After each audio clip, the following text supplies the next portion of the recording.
Naglabas ang veteranong mga awit na si Freddy Aguilar ng kanilang kantang nananawagan po ng responsableng pagboto sa darating na eleksyon.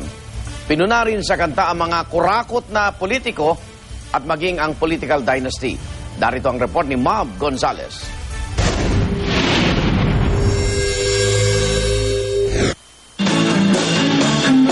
Sawa ka na ba sa mga trapo at mga pangakong napapako? Kaysa magprotesta sa daan, naglabas ng bagong kanta ang veteranong folk singer na si Freddy Aguilar.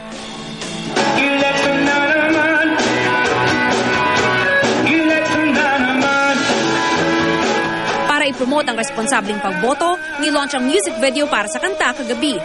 Napapansin ko, kakorek, nagre-reklamo yung mamamayan pero yung binoboto nila, sila pa rin. So sabi ko, paano ako makakatulong? Nagsasawa na ako sa kasasabi na magprotesta tayo. So sabi ko, gumawa kaya ako ng kanta. Kasama niya rito ang Watawat Band, kung saan ang anak niyang si Jericho ang gitarista.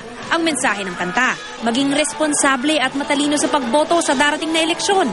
Ito'y para mailigtas daw ang kaban ng bayan sa mga corrupt na kandidato. Pinatutsadahan rin ito ang mga political dynasty. Kahit sumatakbo, ang hangarin ay makakwento. Na ang pinaka-powerful sa lahat tuwing eleksyon ay yung mga mamamayang bumoboto sa mga kandidato. Nasa atin po yung lakas. Kung gusto po natin ng talagang tunay na serbisyo publiko, tayo po ang mamimili nun. Huwag po natin daanin sa pera. Para sa unang balita, Mav Gonzalez reporting.